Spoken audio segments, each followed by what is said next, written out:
Ngayong araw, masasaksihan natin ang isang tagpong puno ng emosyon. Matapos ang nakakapagod na tensyon at desperadong plano ni Gareth, heto ng pagkakataon para sa tunay na closure. Sa gitna ng dagat, sa ilalim ng init ng araw, magbubukas ang puso ni Cassandra. Hindi para magiganti, kundi para magpatawad. Sa yugtong ito, makikita natin ang pagbabago na isang lalaking minsang nagdulot ng labis na sakit.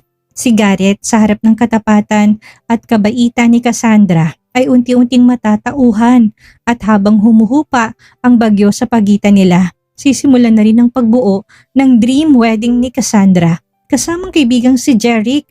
Ngunit sa gitna ng saya, may mga tanong pa rin naiwan. Magiging madali nga ba ang pagtanggap ng pamilyang Chavez sa pagbabagong ito? At paano kaya haharapin ni Delton ang lalaking halos nakapagligpit sa kanyang mahal na si Cassandra? Simulan na natin. Mapait na ngumiti si Gareth. Sa kanya hinarap si Cassandra. Walang salitang niyakap niya si Cassandra. Hindi naman tinulak ni Cassandra si Gareth. Alam ni Cassandra na gusto lang ni Gareth ng closure. Bahagya na lang siyang ngumiti at niyakap din si Gareth. Hinaplos niyang likod nito. Hindi ko alam kung paano hihingi ng tawad sa iyo, Cassandra. Sobrang dami kong kasalanan sa iyo. Araw-araw kong hinahabol ng konsensya ko sa ginawa ko sa iyo, lalo na sa anak natin. Hindi ko alam kung paano ko nagawang isipin na ipapatay ang anak natin noon. Alam kong sobrang gago ko. Sobrang sama kong tao. Nasaktan kita ng sobra at ngayon sarili ko lang ulit ang iniisip ko. Paano mo ko nagagawang patawarin sa kabila ng mga nagawa ko sa iyo? Kumalas na si Cassandra sa yakapan nilang dalawa. Hinawakan naman ni Gareth ang dalawang kamay ni Cassandra. Dahil gusto ko lang nakalimutan ng lahat ng sakit na dinulot mo sa akin. Ayaw kong habang buhay na mabuhay sa sakit, Gareth. Ayaw kong baunin araw-araw yung sakit. Deserve ko naman na maging masaya, hindi ba? Hindi pa naman huli ang lahat para maging masaya ko ulit. Kung gusto mong patawarin kita at magkaroon tayo ng maayos na relasyon, hayaan mo ako naman ang sumaya ngayon. Hayaan mo maging masaya ako sa piling ni Delton. Hayaan mong bumuo ako ng sarili kong pamilya kasamang ibang lalaki dahil hindi ko na kayang gawin yon kung ikaw ang makakasama ko. Gareth, isipin mo kapag nilayo mo ko, lalo ka lang itatakwil ng pamilya mo.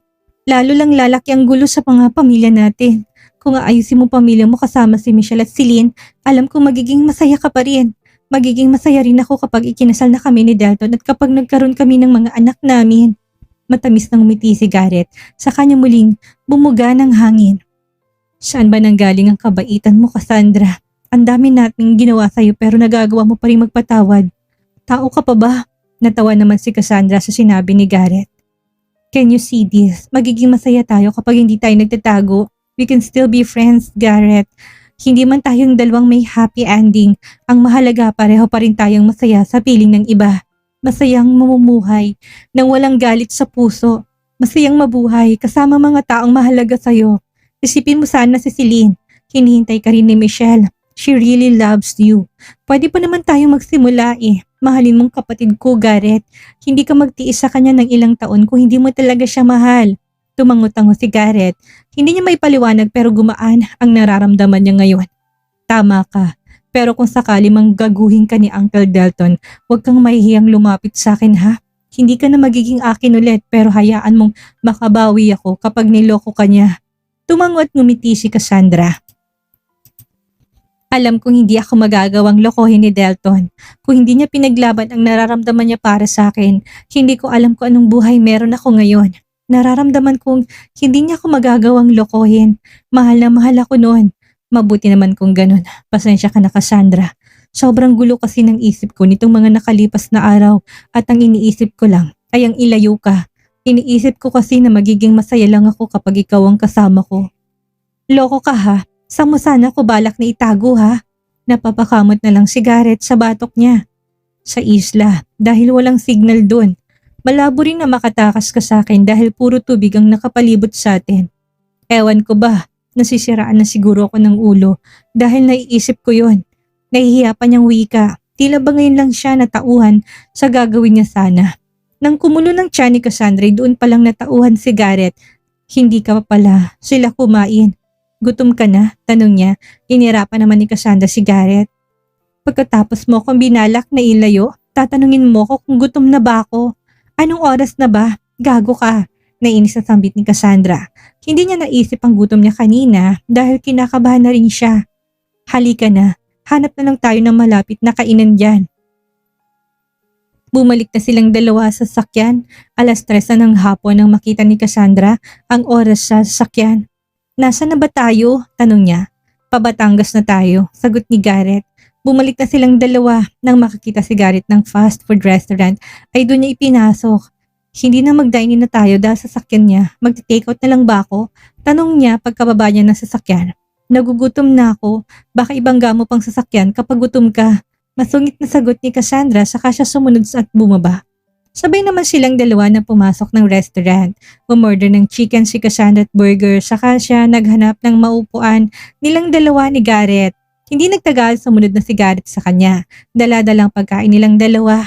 Kinuha kaagad ni Cassandra ang order niya dahil nagugutom na siya. Sigurado siyang hinahanap na siya ni Jeric. Naiwan ko nga pala sa sakyan yung cellphone ko. Usal niya, balak na sanang tawagan si Jeric para sabihin kung nasan siya. Gusto mo bang kunin ko? Tanong ni Garrett. Hindi na, kumain ka na lang para makaalis din tayo kaagad. Tumango naman si Garrett. Tahimik na silang dalawa na kumakain. Tinitignan ni Garrett paminsan-minsan si Cassandra. Nangihinayang pa rin siya sa relasyon nilang dalawa. Pero tama naman si Cassandra. Siya ang nakipaghiwalay kay Cassandra noon para makasama niya si Michelle. What?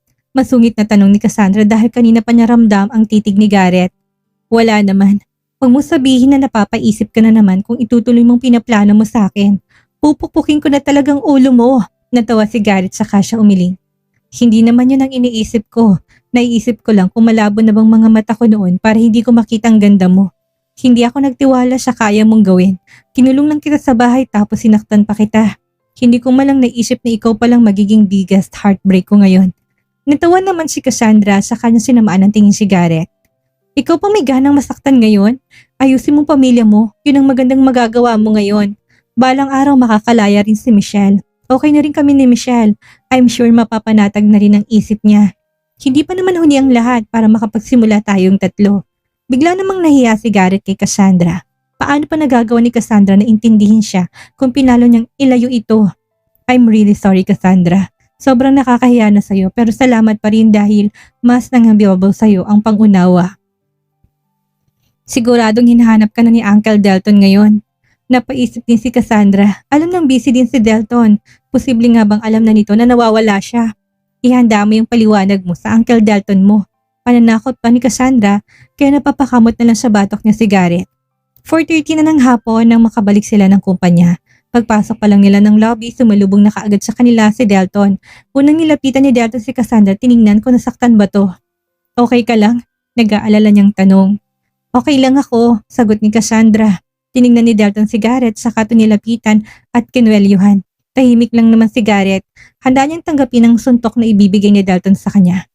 Ano bang pumapasok sa isip mo, Garrett? May diin ng bawat salitang binibitawan niya.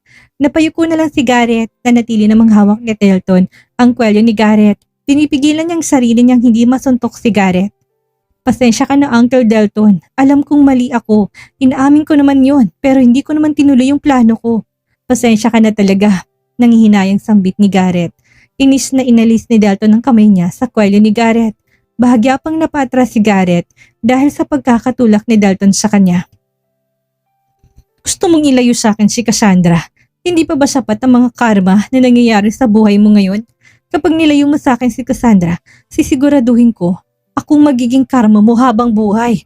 Nanggagalaiti sa wika ni Delton. I'm really sorry. Yun na lang ang nasasabi ni Garrett. Bumaba na rin si Dahlia at Anton nang malaman nilang nakabalik na ng kumpanya si Cassandra at Garrett. Unang lumapit si Anton sa anak niya at walang pagdadalawang isip na sinuntok ito. Hindi naman pumigil si Dahlia dahil alam niyang palaging mali ang anak niya. Ano bang gusto mong gawin ko sa'yo, Garrett? Para gumawa ka na naman ng tama. Galit na sigaw ni Anton. Nakikinig naman sa kanilang mga empleyado. Hindi alam kung anong nangyayari. Yumuko si Garrett. I'm sorry, Dad. Wala na siyang alam na sabihin dahil nagkamali naman talaga siya. Tama na po. Ang mahalaga, ibinalik pa rin ako ni Garrett. Nakapag-usap na kaming dalawa. Hayaan niyo na po siya. Pagpipigil na ni Cassandra. Hindi na makatingin si Garrett sa mga nasa harap niya. Nakayupo na lang siya dahil naintindihan niya ang galit na nararamdaman ng mga to. Mommy, sabit ni Garrett sa kanyang ina na tila nakikiusap. Napapabuntong hininga naman si Dahlia. Bakit ka ba gumagawa ng gulo? Paano kung hindi ka nakipakiusapan ni Cassandra? Paano kung ginawa mo pa rin ang gusto mo? Gusto mo ba talaga akong patayin sa konsumisyon? Gusto mo ba talagang itakwil ka namin, Garrett? I'm really sorry po. Gulong-gulo lang talagang isip ko. Pasensya ka na, Uncle Delton. Nabalot lang ako ng galit. Alam ng lahat na may relasyon na si Cassandra at si Uncle Delton. Kumpleto kayong lahat nung nag-propose siya pero wala kayong sinabi sa akin. Alam kong mali ako. Inaamin ko naman po yun. Binalot ako ng galit dahil pumayag kayong lahat kaagad sa relasyon nilang dalawa. Wala man lang kayong sinabi sa akin. Iniisip ko na hindi niyo sila papayagan dahil magiging usap-usapan na naman ang pamilya natin. Pero handa kayong lahat na harapin yun. Kasama sila. Mali ako. Pasensya na. Nagsimula naman na mag-usap-usap ang mga empleyado na nakarinig sa sinabi ni Garrett. Kasalanan pa ba namin na pumayag ang pamilya natin sa relasyon namin ni Cassandra? Kunot noong tanong pa rin ni Delton, humiling naman si Garrett. Pasensya na talaga, Uncle Delton. Sobrang nagsisisi ako na pinakawalan ko si Cassandra noon at ang naisip ko na lang ay ang ilayo siya sa'yo. Pasensya na talaga. Hayaan nyo, lalayo na muna ako para makapag-isip-isip at hindi ko na kayo magulo pa. Pasensya na talaga. Natahimik na si Delton dahil ramdam nila ang pagiging sincero ni Garrett sa boses niya. Tumalikod na si Garrett at lumabas na ng kumpanya. Wala namang pumigil sa kanya. Napapabuntong hininga na lang si Dahlia. Kumain ka na ba? Baling ni Delton kay Cassandra. Oo, dumaan na muna kami sa isang fast food restaurant para kumain. Saan na ba kayo nakarating? Tanong ni Dahlia. Papasok na po kami ng Batangas. Nakahinga ng maluwag si Dahlia dahil nalinawan si Garrett bago nito ginawang plano niya. Umakyat na silang lahat hanggang sa makarating sa opisina ni Cassandra. Naupo na si Cassandra sa sofa dahil napagod din siya sa biyahe nila ni Garrett. Hindi ka ba niya sinaktan? Nag-aalala pa ring tanong ni Delton. Ngumiti si Cassandra saka siya umiling. Kalmado naman si Garrett kanina. Pinakinggan niyang lahat ng sinabi ko. Huwag kang mag-alala, wala siyang ginawa sa akin. Sumama ako mag-lunch dahil gusto niya ako makausap. Inisip ko naman na baka gusto niyang ayusin ang tungkol sa amin para maging magaan ang lahat. Lalo na't magpapakasal na tayo pero iba palang plano niya. Naguguluhan lang si Garrett pero siguro naman sapat na yung mga sinabi ko para malinawan siya. He listens to me. Okay na siguro yon. Niyakap ni Delta si Cassandra. Palagi na lang siyang natatakot kapag nawawala si Cassandra. Sa susunod magsasabi ka sa akin kapag aalis ka ng opisina mo. Natatakot lang ako sa pwedeng mangyari. Tumango naman si Cassandra. Hindi niya naman kasi inaasahan na ibang plano ni Garrett. Magpahinga ka na muna, Cassandra. Aalis na rin kami. Pagpapaalam ni Dahlia, tumingin naman si Cassandra sa kanila. Opo, thank you po. Magalang niyang sagot. Umalis naman ang mag-asawa kaya silang tatlo na lang ang naiwan sa loob ng office. Nag-order ako ng pagkain. Kumain ka ulit ha? Tumango lang naman si Cassandra sa kanya tinignan si Jeric. Huy, tulala ka dyan. Tanong ni Cassandra kay Jeric. Napatingin naman si Jeric kay Cassandra saka ito bumuntong hininga. Wala naman. Patay na patay pala sa'yo yung ex-husband mo na yon. Ang lakas ng loob niya na gawin yan sa'yo pagkatapos kanyang saktan at ipagpalit sa iba. Bakas ang inis sa tinig ni Jeric. Bahagya na lang na natawa si Cassandra. Kanina ko pa napapansin na malalim ang iniisip mo. Ano ba talagang problema mo? Muling umiling si Jeric.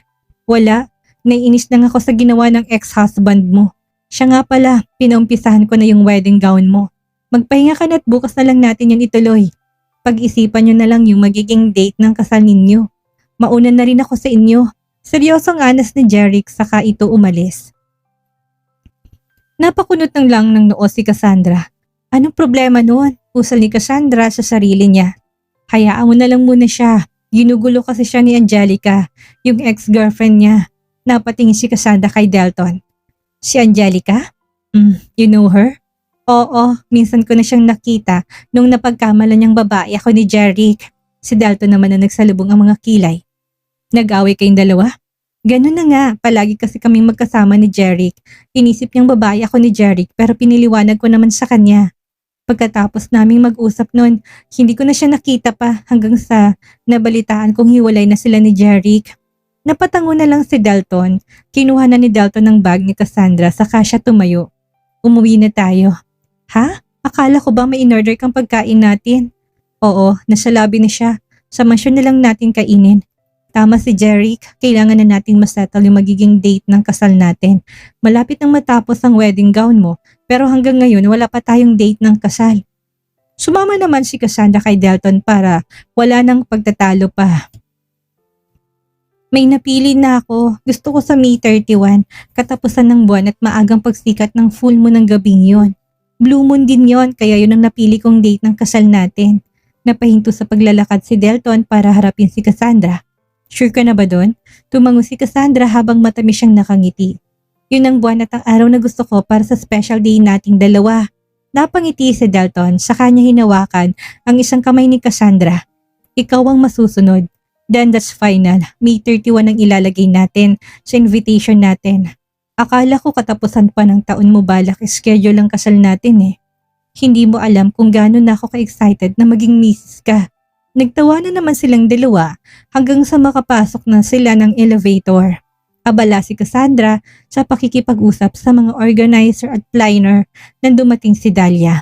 Lahat ng mga gusto ni Cassandra ang mangyari sa kasal nila ay sinabi niya. Gusto niyang masunod ang lahat ng ini-imagine niya para sa special day nila ni Delton. Panay tango at lista naman ang mga kausap niya. Naging si Nori, abala na rin sa binigay ni Cassandra na gagawin niya. Lahat sila ay excited sa magiging kasal ni Cassandra at ni Delton. Noong unang ikinasal si Cassandra, hindi niya ramdam ang excitement ng lahat. Siya lang ang excited at masaya dahil may pagtingin siya kay Garrett noon. Hindi rin tumulong sa kanyang ina pero ngayon isa na rin to sa mga excited. Pumasok si Garrett sa opisina ni Cassandra. Nang makita niyang busy si Cassandra, sumandal na lang muna siya sa gilid ng pintuan. Hindi naman siya napapansin ni Cassandra dahil ang atensyon nito ay nasa mga kausap niya. Napapangiti na lang si Garrett. Isang malalim na buntong hiningang pinakawalan niya. Kailangan niyang tanggapin na wala na siyang pag-asa kay Cassandra. Kailangan niya na rin itong ipaubaya para maging masaya na rin si Cassandra sapagkat deserve niya naman pagkatapos siyang maloko ng 2 taong mahalaga sa kanya. Pinanood lang ni Garrett si Cassandra. Kapag tumatawa at ngumitingiti si Cassandra, nahawa rin siya. Ramdam niya magaan na rin ang dibdib niya. Siguro kapatawaran lang ang sagot sa lahat ng pagtanggap para maging magaan at madali na lang ang lahat. Ibinulasan ni Garrett ang mga kamay niya habang nanatiling nakasandal sa gilid ng pintuan. Nakamasid pa rin siya kay Cassandra. May panghihinayang pa rin sa puso niya dahil sinaktan at iniwan niya si Cassandra noon. Ngayon niya lang na-realize na sobrang gago niya. Paano niya nagawang saktan at pilitin si Cassandra na pirmahan ang divorce paper nila noon? Sobrang daming katanungan sa isip niya pero wala na siyang magagawa dahil pagmamayari na ng ibang lalaki si Cassandra. Magiging Mrs. Chavez pa rin siya pero hindi na si Garrett ang asawa. Nang matapos silang mag-usap-usap ay nagpaalam na rin ang mga organizer at planner ni Cassandra. Saka lang napansin ni Cassandra si Garrett nang lumingon siya sa pintuan. Anong ginagawa mo dyan? Tanong niya. Pumasok naman si Garrett nang makalabas ng mga kausap ni Cassandra. Pinapanood ka lang. Hindi naman halatang masaya ka habang naghahanda para sa kasal ninyo ni Uncle Dalton, no?